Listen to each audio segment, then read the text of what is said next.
तहसीलदार को या एसडीएम को और अपने मित्रों में ये कहता है ये कमिश्नर है, और जब एसडीएम से पूछा जाएगा क्या आप कमिश्नर हैं, वो कभी झूठ नहीं बोलेगा, वो बुद्धिमान व्यक्ति है, बकवास नहीं चला करती, तो स्वयं बताएगा नहीं जी मैं तो एसडीएम हूं, और कमिश्नर तो बहुत बड़ी पावर होती है।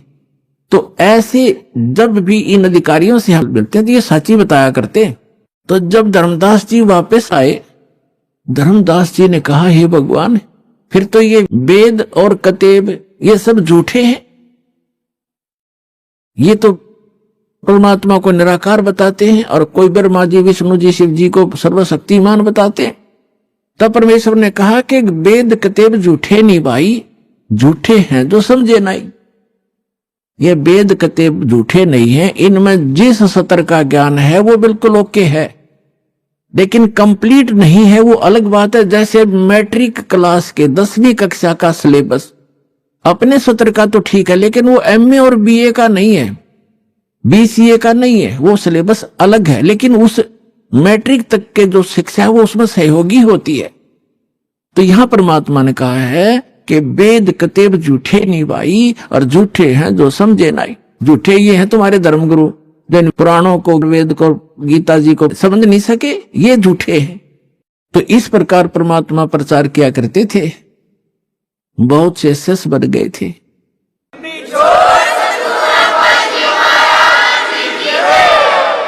पुण्यात्माओं, एक सम्मन नाम का एक मनियार था। मनियार को आप जानते होंगे, मनियार होता जो केवल चूड़ियों का काम करता था, माताओं को, बहनों को चूड़ी पहनाया करता था, उसकी पत्नी भी और वो भी। और वो बहुत दारिद्र था, निर्धन था, लेकिन परमात्मा का परम भक्त था। 3 सदस्य थे परिवार के अंदर, 3 सदस्य। एक तो सम्मन, उसकी पत्नी का नाम था नेकी, और एक पुत्र था उसका नाम था शिव, उसको सेव कहा करते, सेव नाम था शिव। वैसे अब भ्रंश हम कर ही लेते हैं, सेव कहा करते, तो सेव नाम से ज्यादा प्रसिद्ध था। और तीनों के तीनों प्राणियों ने कबीर परमात्मा की दीक्षा प्राप्त कर रखी थी। वो दिल्ली में रहा करते थे। पहले दिल्ली आज जैसी नहीं थी, एक गांव सा था छोटा सा, ऐसी झोपड़ियों में लोग रहा करते थे, छोटे छोटे मकान भी थे, कुछ थोड़े बहुत सेठ भी थे, वो अलग होते हैं। आज जैसी दिल्ली नहीं थी 600 वर्ष पहले। और परमात्मा बनारस काशी में रहा करते थे। एक कमाल नाम का लड़का, उसके कबीले ने, उसके कुल के लोगों ने मृत्यु के उपरांत जल प्रवाह कर दिया था। और एक शेख तकी नाम का राजा सिकंदर लोधी दिल्ली के बादशाह का धार्मिक गुरु था। और सिकंदर लोधी को एक बहुत असाध्य रोग था, परमात्मा कबीर जी के आशीर्वाद से वो स्वस्थ हुआ था, बाकी किसी भी औषधि से और किसी भी धर्म मजहब की जंतर मंत्र से और आशीर्वाद से वो स्वस्थ नहीं हुआ था। जिस कारण से सिकंदर लोधी परमात्मा कबीर जी से बहुत प्रभावित था। और उधर से धार्मिक गुरु उनका सिकंदर लोधी का जो शेख तकी था, वो ईर्षा करने लगा कबीर जी से कि ये अब ज्यादा महिमा प्राप्त होगी है, राजा के हृदय में ये समा गया है, किसी प्रकार इसको नीचा दिखाऊं और राजा मेरी तरफ फिर आकर्षित हो। कहते हैं 2 वजीर 2 फकीर और 2 पीर, उनकी कभी आपस में बड़ा नहीं करती। ये तो ऐसे समझ लो जैसे एक म्यान में 2 तलवार, कदे देखी सुनी ना कान। तो वो बहुत इस ताक में रहता था, किसी प्रकार नीचा दिखाऊं। सिकंदर लोधी ने किसी कारण से स्वामी रामानंद जी का सिर काट दिया, तो वो मृत्यु को प्राप्त हो गए थे। और कबीर परमात्मा ने सिकंदर लोधी और सैकड़ों व्यक्तियों के सामने उनको जीवित कर दिया था। जिस बात से सिकंदर लोधी घना प्रभावित हो गया था कि ये तो सचमुच अल्लाह आए हैं, खुद भगवान आए हैं, कबीर साहब अल्लाहु अकबर है। अब अल्लाहु अकबर यही काम करता है, मुर्दे को जीवित कर दे, रोगी को स्वस्थ कर दे, निर्धन को धन दे दे, तो भगवान यही काम करते हैं।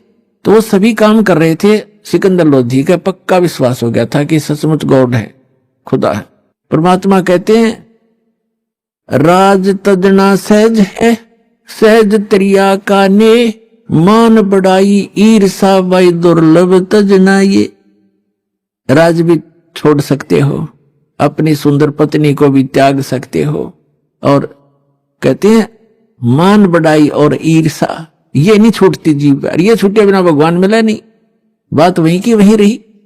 तो इस ईर्षावश राग द्वेषवश शेख तकी इस ताक में था, किसी प्रकार मैं झूठा सिद्ध कर दूं किसी पॉइंट पे ताकि इसकी महिमा कम हो जा, इसलिए वो इस ताक में रहता था। एक दिन सिकंदर लोदी से कहा कि आप इसकी बड़ी महिमा गाते हो, इसने मुर्दा जिंदा कर दिया, स्वामी रामानंद जी को जीवित कर दिया, आप कहते हो मुझे स्वस्थ कर दिया, मैं तब मानूंगा इसको कोई ये शक्ति युक्त है, मेरे सामने कोई मुर्दा जीवित करे। एक दिन उसने ये दबाव लगा दिया कि यदि ये कोई मुर्दा जीवित करेगा तो मैं मानूंगा, नहीं तो मुसलमानों को तेरे विरुद्ध कर दूंगा सिकंदर। इस बात से चिंतित सिकंदर टेंशन में आ गया, और परमात्मा को अपने बच्चों की टेंशन सुहाया नहीं करती, ये समर्थ है 1 मिनट में टेंशन दूर कर दे। सिकंदर लोदी से पूछा कि क्या परेशानी है आपको? सिकंदर लोदी ने कारण बता दिया। तो परमात्मा ने कहा कि कहो इसको कह दे शेख तकी को कोई मुर्दा लावे, और करते हैं अर्ज भगवान से थोड़ा छुपा के रखते थे दाता अपने को। सिकंदर लोदी को तो पता था, कह दिया सो कह दिया। सिकंदर लोदी ने कहा कि शेख तकी पीर जी कोई मुर्दा ले आओ। फिर कबीर जी कह रहे हैं वो कर देंगे, जिंदा लाओ कोई मुर्दा। तो वो कहता मैं कहां से लाऊं मुर्दा, कभी आएगा जब देखेंगे, कभी होगा जब देखेंगे। अब परमात्मा ने सोचा कि ये टेंशन काफी देर रहेगा। सिकंदर इतने में क्या हुआ, लीला मालिक की 100 साल सीधर मैं करूं अपने जन के काज। इतने में एक कमाल तो बाद में नाम रखा, एक 12-13 वर्ष के बच्चे की मृत्यु होगी। और कुछ ऐसे कुल हैं, ऐसे कबीले हैं, वो न तो जमीन में दफनाते हैं न सभा करते हैं अग्नि में, और वो जल प्रवाह कर देते हैं अपना। उनका अंतिम संस्कार ही ऐसा है कि इसके शव को मछलियां जीव जंतु खाएंगे, दुआ देंगे, इसलिए मिट्टी तो ये बन ही चुकी है, उसको जल प्रवाह कर देते हैं। एक सुंदर फ्लोटिंग सा एक बेड़ा बनाते हैं घास फूस का, जो तैरता रहता है कुछ देर तक, फ्लोटिंग सा, उस पर लिटा देते और उसको जल प्रवाह कर देते। तो वो बहता हुआ आ रहा था, तो सबको पता चला कि मुर्दा आ गया, मुर्दा आ गया। दरिया के किनारे खड़े थे, सभी इत्तेफाक से वहीं खड़े हुए थे। सिकंदर लोदी, कबीर जी और हजारों की संख्या में सैनिक, अंग रक्षक, रसोइये, अन्य नौकर। तो परमात्मा ने कहा कि ले शेख तकी आ गया मुर्दा, पहले तू ट्राई कर ले, कदे बाद में नंबर बनावे, अगमा भी कर देता। तो सब ने कहा ठीक है शेख तकी जी, 2 पहलवानों की जब पहचान होगी, जब दोनों कुश्ती करें, आप भी करो अपनी ट्राई। तो लगा फू फू करने, वो मुर्दा चला गया 2 फरलांग 600-700 गज आगे को 800 फुट आगे नीचे, यानी जिधर से पानी बहकर जा रहा था डाउन स्ट्रीम में चला गया। तब वो कहने लगा शेख तकी कि ये तो बहाना चाहता था, अपने से बला टालने के लिए कबीर तो बहाना चाहता था, मुर्दे कभी जीवित हुआ करते, वो तो कयामत के समय जीवित करेगा अल्लाह। तब परमात्मा ने कहा, ऐसे संकेत किया दाता ने, जो बहता हुआ जा रहा था ना डाउन स्ट्रीम में, तो ऐसे मालिक ने ऐसे संकेत कर दिया, वो मुर्दा जो बहता हुआ जा रहा था डाउन स्ट्रीम में, अप स्ट्रीम में चल पड़ा, जिधर से पानी बहकर आ रहा था, जैसे इंजन वाली नौका चलती है अपोजिट साइड में, और वहां आकर के जहां भगवान खड़े थे वहां खड़ा हो गया। नीचे से जल बह रहा है और वो सब ऐसे ऊपर तैर रहा है। तब परमात्मा ने कहा कि हे आत्मा, जहां भी है कबीर हुक्म से इस शव में प्रवेश कर और बाहर आ जा। इतना ही कहा था कि ऐसे ऐसे सारा शरीर कंप गया, कंपन हुई उस बच्चे में, और एकदम बैठा हुआ वो ऐसे खड़ा हो गया जल के अंदर, घुटनों पानी में, एकदम बाहर आया, आके प्रणाम किया, दंडोत प्रणाम किया परम पिता को। बोलो सतगुरुदेव।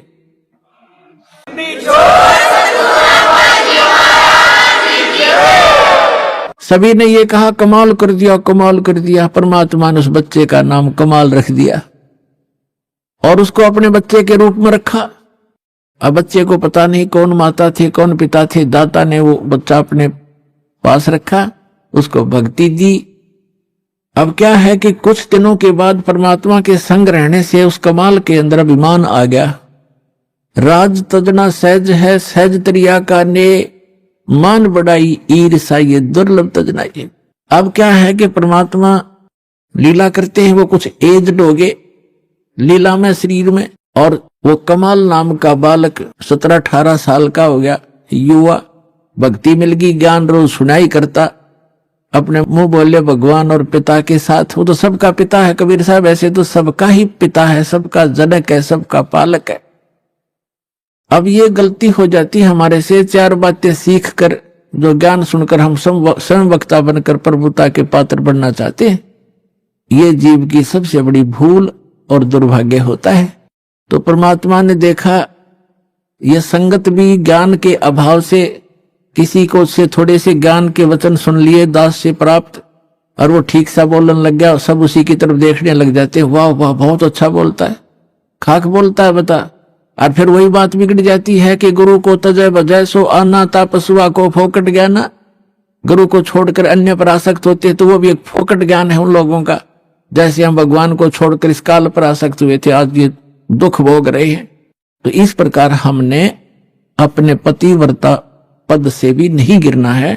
ज्ञान भगवान का है, बोलने वाला किसी तरह बोल रहा है वो उसका ज्ञान नहीं है, तो उससे आकर्षित नहीं होना चाहिए हमने, नहीं तो फिर हम पतिव्रता पद से गिर जाते, नाम रहित हो जाते। तो कितना ही कोई वक्ता बना फिरे जाओ, वो कर्महीन इंसान है, तो फिर उसमें महिमा की भूख बन जाती है। यही रोग लग गया कमाल का। बहुत से जो संगत वाले थे वो कहने लगे, वाह भाई कमाल, आप तो गुरु जी से भी बढ़िया सत्संग सुनाते हो कबीर साहब से। वो फूल गया, हवा तो किस समय भर दो या तुरंत भर जाती है। अब उसमें यह अभिमान हो गया, और फिर नो कहने लगे भी बड़ा सेवा करता है गुरु जी की, तेरे जैसी सेवा कोई नहीं कर सकता। एक दूसरी बीमारी यह होगी, तो परमात्मा तो अंतर्यामी थे, उसको पता था कि ये मरेगा, मूर्ख जहर खाने लग गया।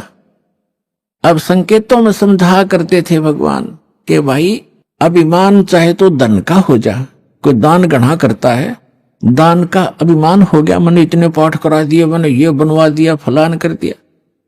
और चाहे कोई नू देखे बड़ा माड़ा फेरा, सारा दिन मंत्र करता रहता, दूसरे उससे प्रभावित होंगे, उसकी प्रशंसा करने लग जाएंगे, वह भी भूल है आपकी, क्योंकि आपकी अभी कमजोरी है।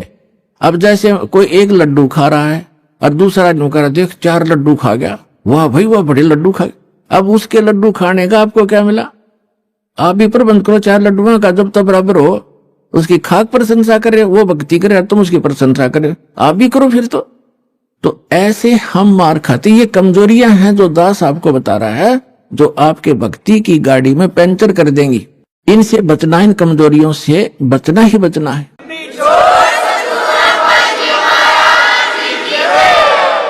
एक वृद्ध व्यक्ति था, डॉक्टर के पास गया और डॉक्टर ने देखा अस्थि पिंजर सा शेष है वृद्ध, तो वो कहने लगा डॉक्टर जी मेरे पिंडलियों में दर्द रहता है।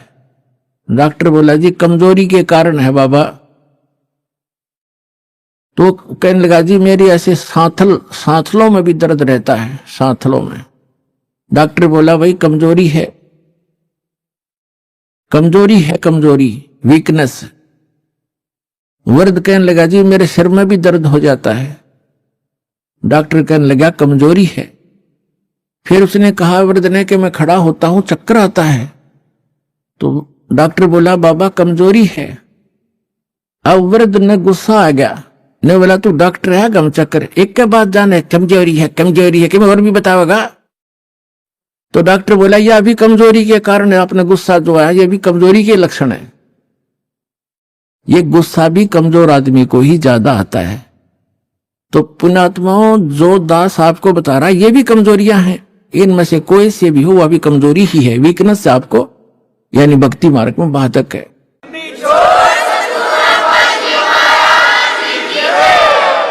परमात्मा कहते हैं जैसे माता गर्भ को रखे यत्न बनाए, हेस लगे तो छन्न होवे तेरी ऐसे भक्ति नसावे।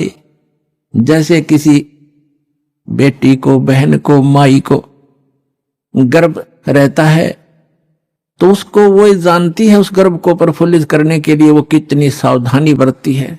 किसी बहन को 2-4 वर्ष के शादी के उपरांत जब गर्भ रहता है अब उसको पता है वो कितनी चिंतित रहती है।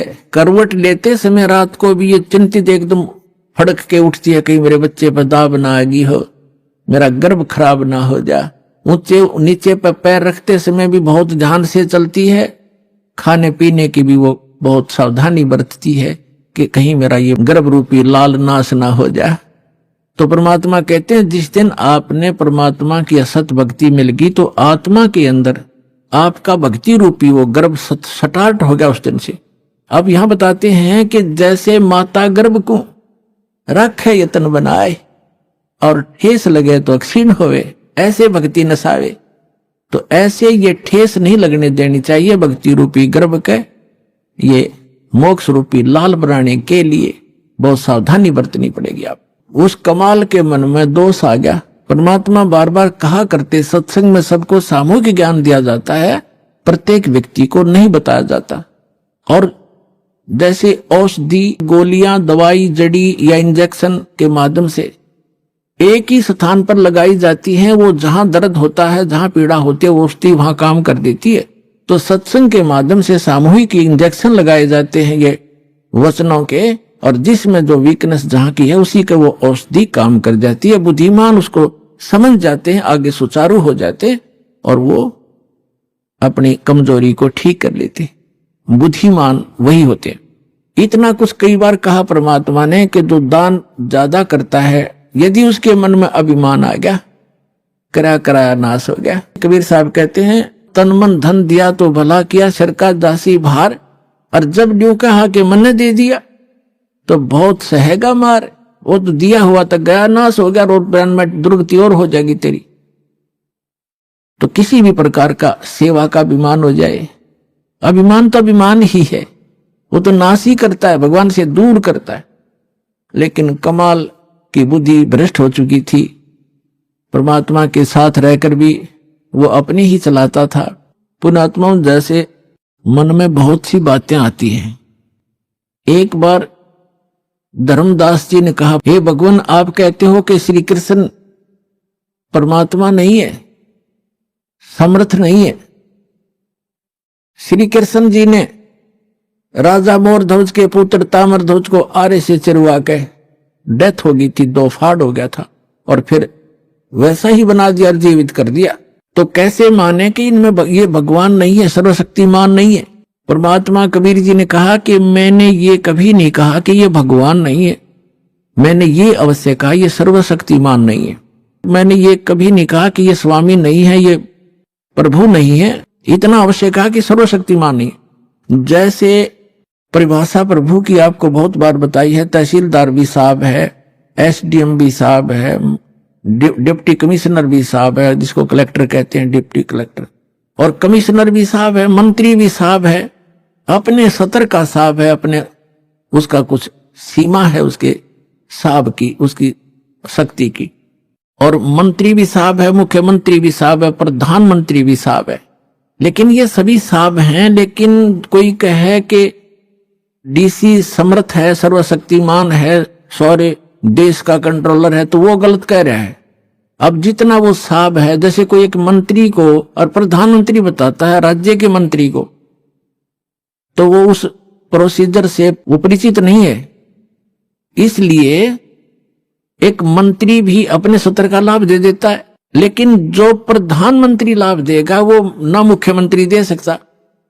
तो इसी प्रकार समर्थ जो प्रधानमंत्री है, परमात्मा ने पूछा कि जैसे आपके भगवान ने, श्री कृष्ण अर्थात विष्णु जी ने, मोर ध्वज के पुत्र तामर ध्वज को तो जीवित कर दिया, दो फाड़ करवा के, दो बीचों बीच कटवा के, और अपने सगे भाणजे अभिमन्यु को जीवित नहीं कर सका जिसकी कति जरूरत थी, और वहां तो बेमतलब पंगा लिया जाके उसने क्यों नहीं कर सका। पांडवों का कुल नाश हुआ था, श्री कृष्ण रोए था, उसकी बहन रोए थी, पांचों पांडव रोए थे, उसको क्यों नहीं जीवित कराया जो 18 वर्ष की आयु में मर गया था। यहां धर्मदास चुप हो गया। तब कहा भगवान हम तो तुच्छ बुद्धि जीव हैं, हमारी बुद्धि का सतर तो इतना ही है बस, अब आप बताओ भगवान क्यों नहीं कर सका। तब परमात्मा ने बताया कि जब तक संस्कार जिसके हैं, अब उस ताम्र ध्वज की आयु शेष थी और इस शरीर को एक आम सिद्ध पुरुष भी तोड़ कर काट कर फिर दोबारा जीवित कर सकता है। श्री कृष्ण तो उनसे कुछ 21 ही है, लेकिन आयु नहीं बढ़ा सकते ये भगवान। इसलिए अभिमन्यु की आयु 18 ही वर्ष की थी। उसी दिन मृत्यु होना तो उसके आगे शेष उसकी उम्र मनुष्य की नहीं थी। इस कारण से श्री कृष्ण उसको जीवित नहीं कर सके। तब धर्मदास को संतुष्टि हुई। तब परमात्मा ने कहा था कि समर्थ का शरणागहो रंगोरी हो और कबू ना हुआ काज राम रंगोरी हो। अब यहां प्रसंग चल रहा है, इसी प्रकार जैसे अर्जुन को अभिमान हो गया था, उसके भ्रम को निवारण करने के लिए श्री कृष्ण उसको मोर ध्वज राजा के घर लेकर गया था। अर्जुन को अभिमान हो गया था कि भगवान मेरे जैसा आपका आज्ञाकारी कोई और नहीं हो सकता, ऐसा सेवक नहीं हो सकता। अब श्री कृष्ण ने सोचा अब इसको मैं कहूंगा तो काली मानेगा, रोज इकट्ठा रहना, फिर ये बात बिगड़ेगी। तो उसने कुछ दिन के बाद कहा कि चल अर्जुन, मुझे कब से कार्य है और मोर ध्वज राजा अपने पुत्र को राज्याभिषेक कर रहा है, मुझे आमंत्रित किया है, अभी चलोगे? अघोर जी, मैं तो आपका आज्ञाकारी शिष्य हूं, क्योंकि पांडवों का श्री कृष्ण धार्मिक गुरु भी थे। अब वहां जाकर क्या देखा कि मोर ध्वज, ताम्र ध्वज और उनकी एक पत्नी थी मोर ध्वज की। ये राज्याभिषेक करने के लिए अपने पुत्र को गद्दी पर बैठाकर स्वयं राज्य से संन्यास लेना चाहता था। उसने सब साधु संत महात्माओं को आमंत्रित किया हुआ था, बहुत बड़ा यज्ञ कर रहा था। तो उस यज्ञ के अंदर जो भी साधु संत जो खाने को मांगते हैं वो देना पड़ता है, नहीं तो उसकी यज्ञ खंडित मानी जाती थी। तो वहां जब जाकर बैठ गए साधु रूप बनाकर, दो संतर साथ में माया से शेर बना लिया श्री कृष्ण जी ने, और तीनों बाग में जाकर बैठ गए। राजा को संदेशा भिजवाया कि एक संत आए हैं। तो राजा के नौकरों ने कहा प्रभु भोजन का बताओ, भोजन पाओ। तो साधु रूप में श्री कृष्ण जी ने कहा कि राजा यहाँ आए, स्वयं आमंत्रित करे, तब हम भोजन करेंगे। संदेशा पाकर राजा, रानी और लड़का आरती की थाली लेकर आरती की और फिर प्रार्थना की, भगवान भोजन की सुनाओ। कहा हे महात्मा जी भोजन की सुनाओ। तब श्री कृष्ण जी ने कहा कि पहले हमारे शेर का आहार कराओ, फिर हम पीछे भोजन खाते हैं। मोर ध्वज राजा ने कहा कि आज्ञा करो भगवान, अभी मंगवा देता हूं बकरे इनके लिए काट कर, इसके या वैसे सामने छोड़ देंगे, ये खा लेगा। नहीं, ये मांस खाता मनुष्य का, ये मनुष्य का मांस खाएगा। मोर ध्वज ने कहा जी जो आज्ञा आपकी। फिर कहा कि सुनो, कहीं किसी पल्लेदार न पकड़ लाओ, उसका मांस नहीं खाएगा, ये तुम्हारे घर के प्राणी का मांस खाएगा, तुम तीनों में से एक का। और उसकी विधि ऐसी है, उसको आरे से चीरना है, और चीरते समय आंखों में आंसू आ गए तो ये मांस शेर नहीं खाएगा, तुम्हारा यज्ञ खंड हो जाएगा। अब मोर ध्वज ने कहा कि जो आज्ञा भगवान आपकी। तो कहा कि ठीक है। जब मोर ध्वज ने कहा कि मैं फ्री हो चुका हूं, लड़का युवा हो गया है, बेटा तो राज संभालना, अपनी मां की सेवा करना, और मेरा काम पूरा हुआ और मैं महात्मा के शेर का आहार बनूंगा। रानी ने कहा कि देखो बात सुनो, आप मेरे पति हो और पति भरता पत्नी से पहले पति की मृत्यु होना कलंक होता है, मैं आपसे पहले मरूंगी, आप मुझे आहार बनने दो। और उसने ये कह दिया था संत रूप में विराजमान श्री कृष्ण जी ने कि आज जो इस मेरे शेर का आहार बनेगा वो सीधा स्वर्ग जाएगा।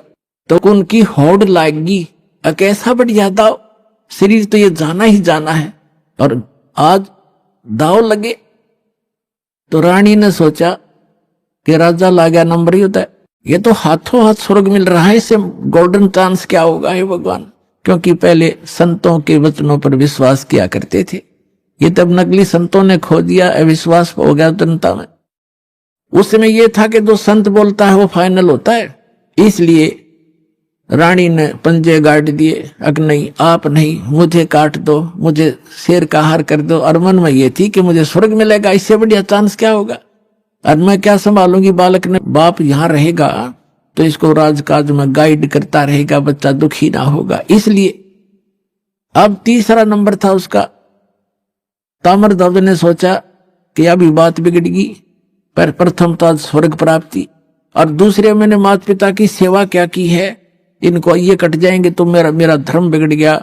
इसलिए श्री कृष्ण जी से महात्मा से खड़े होकर कहा कि महात्मा जी इस दास को चीर दो, मुझे कटवा दो, मैं आपके शेर का आहार बनूंगा। माता पिता, मैंने आपकी क्या सेवा की, मुझे पाप लगेगा। लास्ट में उन तीनों ने उस महात्मा को, जो संत रूप में विराजमान श्री कृष्ण जी से कहा कि महात्मा जी आप ही फैसला कर दो हमारा, आप जिसको कहेंगे वही आपके हाजिर होगा। तो उसने क्या फैसला किया कि दोनों, तुम पति पत्नी इस अपने पुत्र को आरे से चीरो, यहां से चीरना शुरू करना और नीचे तक 2 भाग कर दो। फाइनल फैसला हो गया, नो ऑब्जेक्शन। आरा ले आई, जैसे लकड़ी चीरने का होता, दोनों तरफ से पकड़ के ऐसे चीरते हैं। लड़का बैठा लिया नवा धोआ के, और ये कंडीशन थी कि आंखों में आंसू नहीं आने चाहिए। अब फिर जब वो चीरने लगे ना, बीचों बीच चीरना प्रारंभ कर दिया था, और चीरण में केक उठा लकड़ था, 5-4 मारे आर पार हो जाना था वो। तो उस समय श्री कृष्ण जी यानी महात्मा रूप में विराजमान ने कहा कि ऐसा करना, ये दायां जो हिस्सा है राइट साइड ही शेर खाएगा, बाएं को एक तरफ फेंक देना। अब लड़के की आंखों में आंसू आ गए, ताम्रध्वज की आंखों में आंसू आ गए, आंसू आ गए। और माता पिता ने जल्दी में चीर दिया, ज्यादा देर नहीं देखा जाएगा लड़का। यूं कहते ही वो आधा हिस्सा 2 भाग हो गया था। तो फिर श्री कृष्ण ने कहा कि भाई ये हमारा काम नहीं, इसकी आंखों में आंसू आ गया, इसका मोह ममता रहेगी कोई, ये रो रहा है लड़का। तो उस अभी तड़फ रहे शरीर से आवाज आई कि हे अंतर्यामी, आप तो महात्मा हो, अंतर्यामी हो, मैं इसलिए नहीं रो रहा था कि मुझे कोई ममता है, मैं इसलिए रो रहा हूं कि मेरा कोई लेफ्ट साइड का इतना गंदा होगा, मैं इतना पापी हूं कि मेरा पूरा शरीर भी आपके काम नहीं आ सका, इसलिए रो रहा हूं। तब खुश हो गए वो संत और खड़ा होकर के उसको आशीर्वाद दे दिया। बच्चा नो का नो जीवित हो गया। बोलो सतगुरुदेव।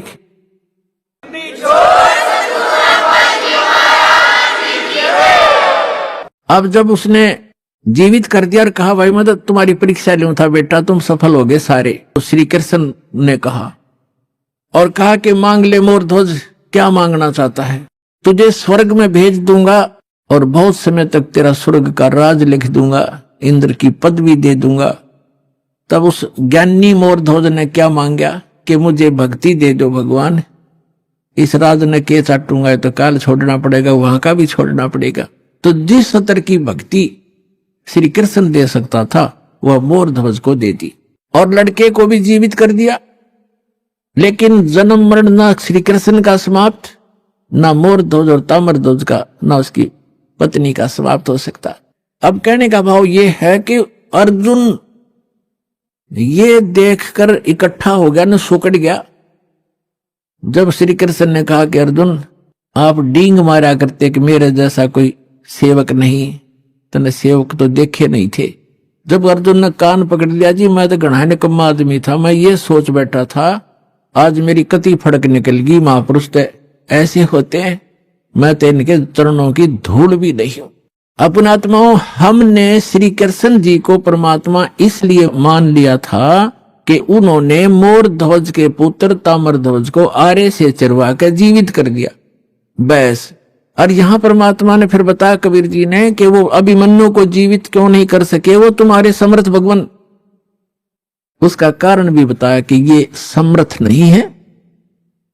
और ऐसी ऐसी तो बहुत से संत भी सिद्धियां रखते हैं जो मुर्दे को जीवित कर सकते हैं, लेकिन उनकी आयु नहीं बढ़ा सकते, किसी सूरत में नहीं बढ़ा सकते। आयु की वृद्धि केवल परमात्मा पूर्ण ब्रह्म कर सकते हैं।